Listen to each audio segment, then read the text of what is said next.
Thanks for everybody for being here. Thank you for buying the book if you're going to buy it, reading the book, hopefully if you have or if you plan to.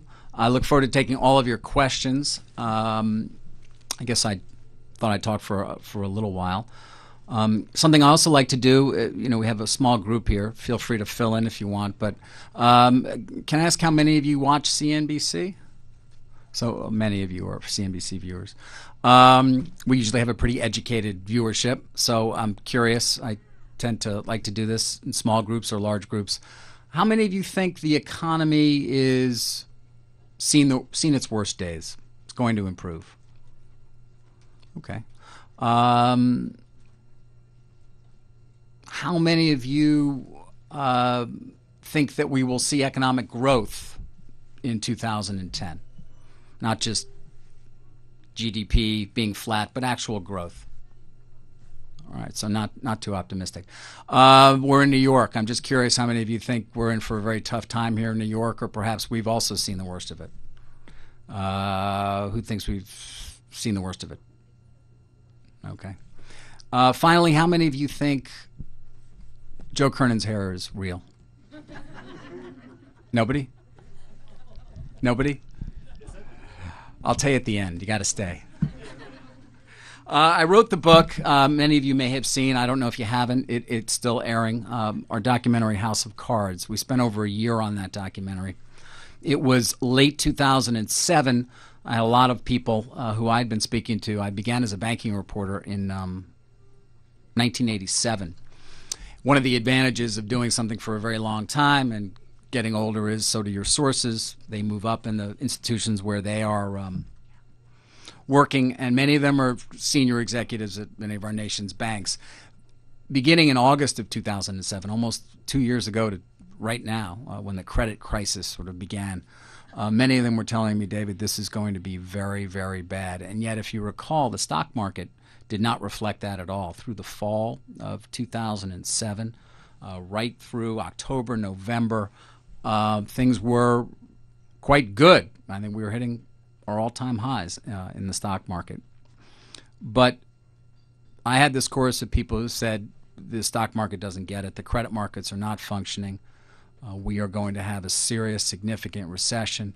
And we started to see a lot of different elements of that, though in the equity markets, as I said, things were not being reflected. And so I decided at that time that it might be appropriate to begin work on a documentary. And so we did. And that process took 13 or 14 months, and that documentary aired. Its name is House of Cards. It aired in February of this year, 2009. Documentaries are great. They're a lot better than being able to report on something for 2 minutes. But even they have their limitations, as generous as CNBC has been to me in giving me the time we need to try and tell an important story. House of Cards was 2 hours, or an hour and 22 minutes. Of course, you have advertising. But there's still so many more things I think that we're left to say about this crisis, and so many more dots to connect for people. Obviously, not nearly as many people, unfortunately, read books as watch television. And so while millions of people have seen the documentary, far fewer will read the book. But nonetheless, I felt like there was going to be an interest in trying to understand in a broader context what happened, how it happened, and delving in a bit more detail in some of those somewhat complex topics, such as collateralized debt obligations, which I've devoted a chapter to in the book, and hopefully it's not too tough for people to understand. It's funny, a lot of Wall Street people have read the book and come back to me and said, I thought I got it, but I only really understood how they were constructed, the risk that was inherent in them, and actually how it all worked until I read your book. Something else I thought was important to do was trying to explain to people how the banks ultimately suffered the losses that they did. I think we did that to a certain extent in the documentary, but again, in a book, you get a lot more opportunity to go into a good level of detail without hopefully boring the reader. It's only about 185 pages long. And I use Merrill Lynch as an example. I might have used Bear Stearns, I might have used Lehman Brothers or Citigroup, but Merrill, being the great firm that it was, and of course being on its knees as well last September 14th, ultimately sold to Bank America, I thought would make a good example. And so that's what I tried to do in the book. And there are any number of different things that I think are significant in terms of the focus, but other things that I was trying to do were to combat some of the, I think, myths that are out there that have been propagated. For example, that Fannie Mae and Freddie Mac caused the economic crisis or caused the credit crisis. This has been something that's been bandied about, certainly in political circles, and it's really not true. Fannie Mae and Freddie Mac did many wrong things, but ultimately, if you read the book, I think I try and explain that it was, in fact, their absence from the market for mortgages that allowed Wall Street to move in and ultimately caused so many of the problems that we currently are still suffering from, rather than their irresponsibility in terms of offering subprime mortgages and the like. What Fannie and Freddie did was try to gain back market share that they ultimately had lost to Wall Street. As you can judge from the title, of course, I do point the finger squarely at Wall Street in a lot of ways. I do think Wall Street, there are many culprits, many culprits, but Wall Street certainly, I think, is chief amongst them.